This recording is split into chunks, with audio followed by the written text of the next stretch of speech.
வணக்கம். இப்போ நம்ம நின்றுட்டு இருக்க இடம் பள்ளிக்கரணை சதுப்பு நிலம். சென்னை மக்களுக்கு இயற்கை 4 பெரிய வரங்களை கொடுத்திருக்கிறது. அதுல 1 அடையார் ஆறு, 2 கூவமாறு, 3 கொற்றலை என்கின்ற கொசஸ்தலை ஆறு, 4வது வரம் இதோ பள்ளிக்கரணை சதுப்பு நிலம். அந்த 3 ஆறுகள் சென்னை மக்களுக்கு தண்ணி கொடுக்கிறாரு. பள்ளிக்கரணை மார்ஷ்லேண்ட் சதுப்பு நிலம் எவ்வளவு தண்ணி வந்தாலும் எவ்வளவு வெள்ளம் வந்தாலும் அது வடிக்கிற இடம். 100 இயர்ஸ் பேக் வரைக்கும் இந்த பள்ளிக்கரணை சதுப்பு நிலம் கிட்டத்தட்ட ஒரு 15,000 ஏக்கர் பரப்பளவு. இன்னைக்கு வெறும் 2,500-2,700 ஏக்கர் தான் இருக்கு. இந்த 2,500 ஏக்கரையும் அழிக்க பார்த்துட்டு இருக்கிறாங்க. மிகப்பெரிய ஒரு சூழ்ச்சி நடக்குது இது கெடுக்கிறதுக்கு. பள்ளிக்கரணை மார்ஷ்லேண்ட்ல வேடந்தாங்களை விட 4 மடங்கு அதிக பறவைகள் இந்த மார்ஷ்லேண்டுக்கு வந்துட்டு இருக்கு. இன்னைக்கு கூட வந்துட்டு இருக்கு.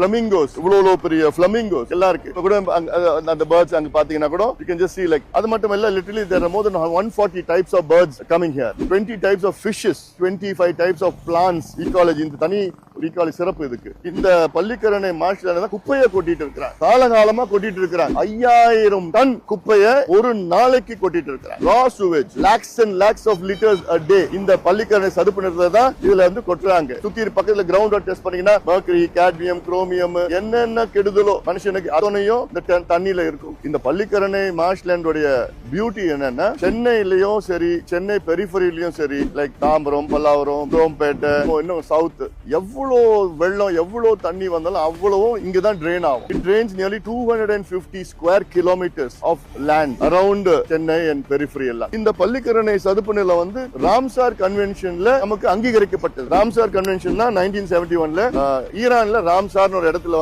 a group of countries got together and said that நம்ம உலகத்தில் உள்ள அத்தனை வெட்லண்ட்ஸும் சேவ் பண்ணணும். அந்த வகையில் இந்தியாவில் ஒரு 100 இடம் ராம்சார் அங்கீகரிக்கப்பட்ட பகுதிகளாக பாதுகாக்கப்பட்ட பகுதிகள். அதுல ஒன்னு பள்ளிக்கரணை மிக முக்கியமானது. கையெழுத்து போட்டிருக்கு இந்தியா. அதுல Indian government wetland and conservation rules enforce பண்ணாங்க. இந்த ரூல்ஸ் படி என்னன்னா, இந்தியாவில் உள்ள அத்துணை வெட்லண்ட்ஸும் நோட்டிஃபை பண்ணணும். நோட்டிபிகேஷன் எப்படின்னா, they have to go GIS mapping பண்ணி, பார்டர்ஸ் ஏர்மார்க் பண்ணி, வரதுக்காவா இன்லெட் எப்படி வருது, எங்க இருந்து வருது, எப்படி வருது எல்லாமே போட்டு ஒரு நோட்டிஃபை பண்ணிட்டோம்னா, அதுக்கப்புறம் நோட்டிபிகேஷன் கைட்லைன்ஸ் ஒன்னு இருக்கு. ஒன்ஸ் கைட்லைன்ஸ் நோட்டிஃபை பண்ணிட்டாங்கன்னா, இதுக்குள்ள யாரும் குப்பை கொட்ட முடியாது, சூவேஜ் இதுக்குள்ள விட முடியாது, ஆக்கிரமிப்பு என்க்ரோச்மெண்ட் பண்ண முடியாது, இதுக்குள்ள பில்டிங் எல்லாம் கட்ட முடியாது. சவுத் கிரீன் பெஞ்ச் என்ன பண்ணிட்டாங்க, அவங்க மிகப்பெரிய ஒரு ஜட்ஜ்மெண்ட் கொடுத்திருக்காங்க. இந்த பள்ளிக்கரணை சதுப்பு நிலத்துக்கு 1 கிலோமீட்டர் சுத்தி பஃபர் ஜோன் ஒன்னு அறிவிச்சிருக்காங்க. அந்த பஃபர் ஜோன்ல எந்த கன்ஸ்ட்ரக்ஷனும் கட்டக்கூடாதுன்னு சொல்லியிருக்காங்க. இப்போ அந்த கன்ஸ்ட்ரக்ஷன் கம்பெனி எல்லாமே சேர்ந்து ஒரு பிரச்சாரத்தை மேற்கொண்டு, எங்களுக்கு பட்டா வரல, எங்களுக்கு கட்ட முடியல, நாங்க வாங்கணும் இப்படி எல்லாம் சொல்லி ஒரு பிரச்சாரத்தை மேற்கொண்டு இருக்கிறாங்க. அவங்களுக்கும் சொல்யூஷன் என்ன, நோட்டிஃபை பண்ணாதான். So that the government notifies the